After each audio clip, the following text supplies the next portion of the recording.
In the summer of 2025, travel vlogger Wonder Vibes uploaded one of the most unsettling updates of her journey. After nearly a year of living out of her small SUV, exhaustion was setting in. She described how the endless driving, unpredictable weather, and lonely nights had begun to wear on her spirit.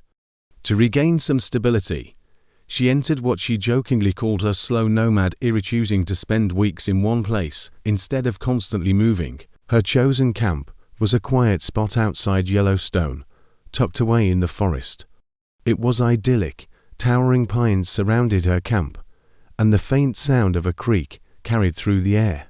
She set up her little outdoor kitchen, editing a video on her laptop, while her car doubled as her home, office, and bed. It felt like she had finally found balance until the forest reminded her of how fragile that balance was. It happened just as the sun dipped low. Out of the corner of her eye, she saw movement, large, heavy, deliberate. When she turned, her breath caught. A grizzly bear had emerged from the trees, less than 10 feet from her camp.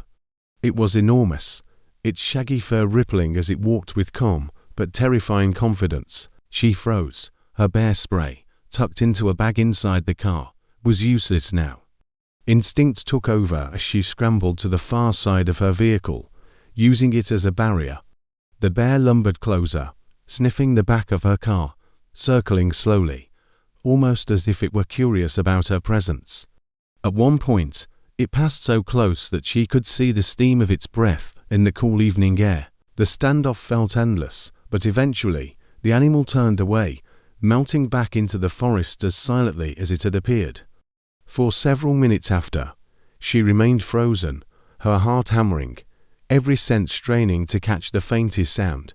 Only when the forest returned to its normal rhythm did she exhale. Later, speaking to her camera, she admitted the truth. Had she been standing where the bear had walked, it would have crossed directly over her. The lesson she took away was simple but chilling. In bear country, you never pack away your protection. You keep it within reach, because encounters like this don't come with warning.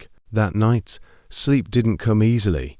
Every crack of a branch sounded like footsteps. Every shift of the wind made her heart pound. She had chosen solitude, but solitude also meant no one would hear her scream if the bear returned.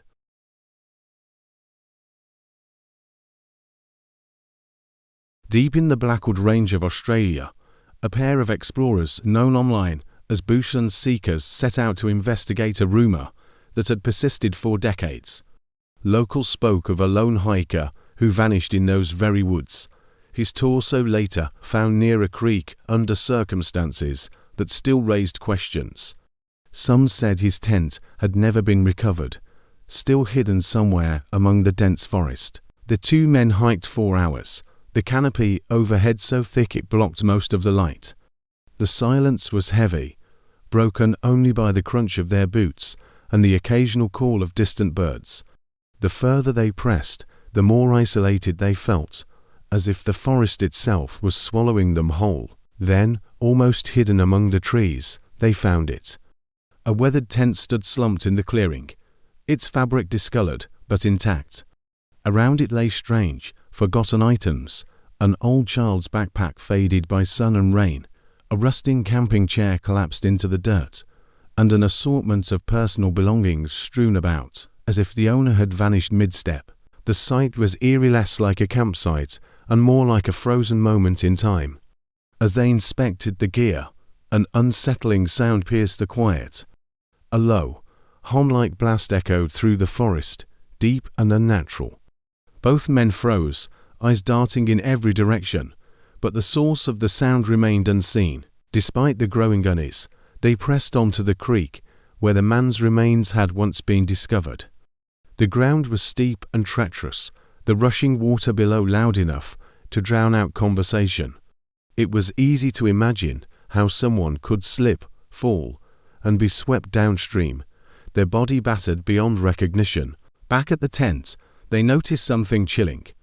Batteries left in a small pole bore markings that lined up eerily with the time frame of the hiker's disappearance. The realization washed over them: this may not just be a tent.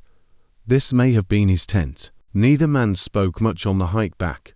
The forest seemed heavier, darker, as if it had swallowed its secrets and resented them for looking too closely.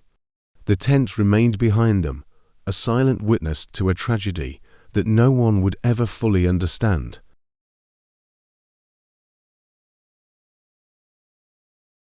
Nicolas Romero was known for his peaceful fishing channel. Most of his videos featured him wading through rivers, casting his line, with his loyal dog Luna resting nearby. His content was calm, serene, and almost therapeutic to watch.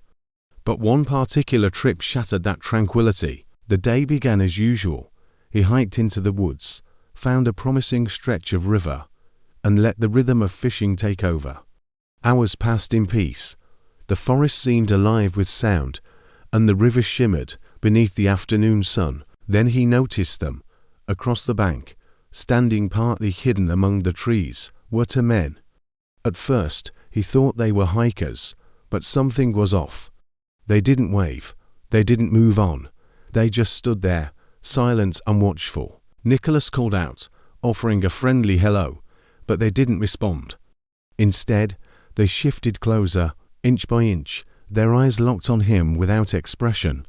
Luna growled low, her hackles raised, never taking her eyes off them. The longer the silence stretched, the heavier it felt.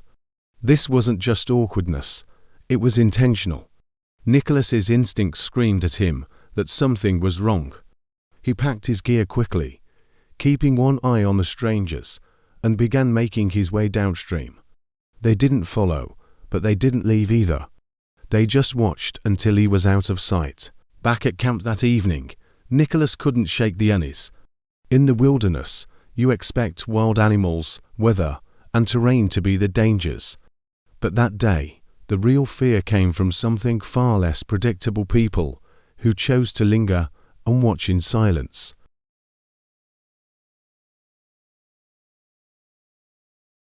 Urban explorer Midnight Bear was no stranger to eerie adventures. But when he and his friends Doug and Pam decided to test the Randonautica app at 3 a.m., they had no idea how unsettling the night would become. Their first stop was a railway bridge on the outskirts of town.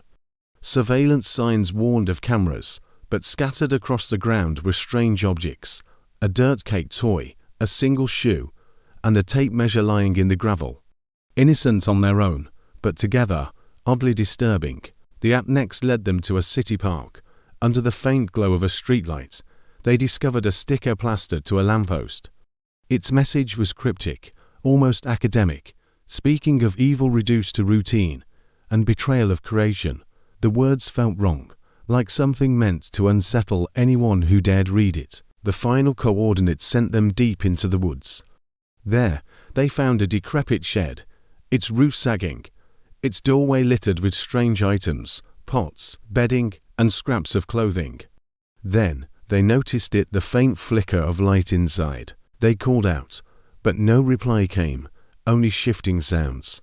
Then their devices, running spirit communication apps, spat out phrases: "Go to the light. He sees you."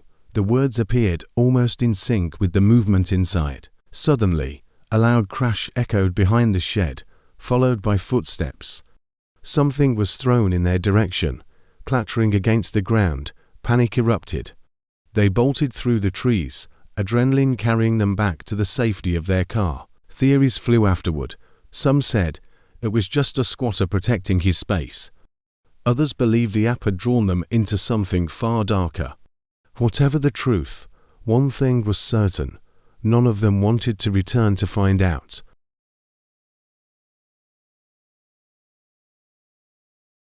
The group behind Prairie Explorers specialized in cheerful camping vlogs, fishing, cooking, and laughter by the fire.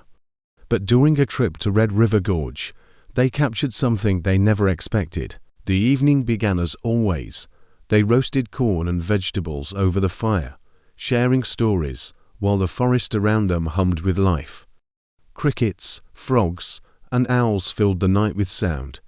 Then, without warning, everything went silent. The sudden quiet was unnerving. No birds, no insects. Even the river nearby seemed muted. Overhead, Blackbirds circled in wide arcs, their wings whispering against the still air. Moments later, heavy footsteps crashed through the trees, branches snapping under enormous weight. The group froze. The sound drew closer, steady and deliberate. Yet nothing emerged from the darkness. Grabbing their flashlights, they scanned the ground and discovered enormous footprints pressed deep into the mud. The prints were bipedal, too large to belong to any person. Not far away, they found something stranger, a woven arch of branches, carefully bent and intertwined, forming a crude structure unlike anything naturally occurring. Legends of the Ridge Walker, a creature like Bigfoot, had long haunted the area. Skeptics in the group said it must have been a bear, but others weren't so sure. The silence, the footprints, the unnatural shapes, it all seemed too deliberate. They packed quickly and left, but even as the forest sounds slowly returned, the sense of being watched lingered with every step.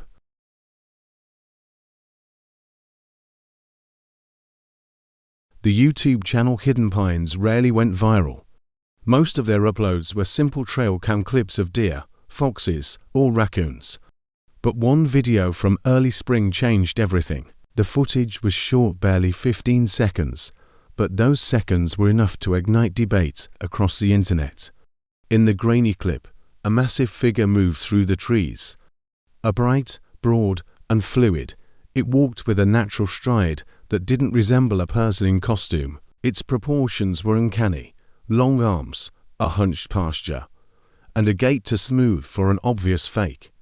The camera caught it at a distance, but the details were clear enough to stir believers into a frenzy. Skeptics called it a hoax, but even they admitted it lacked the hallmarks of typical fakes. There were no awkward movements, no sign of editing, no dramatic gestures meant to sell the illusion. It was simply a figure moving through the forest as if it belonged there. If it was a prank, it was one of the most convincing ever staged. If it wasn't, then the footage may be one of the clearest pieces of cryptid evidence to surface in years. To this day, the clip remains unexplained, lingering in the unsettling space between myth and reality.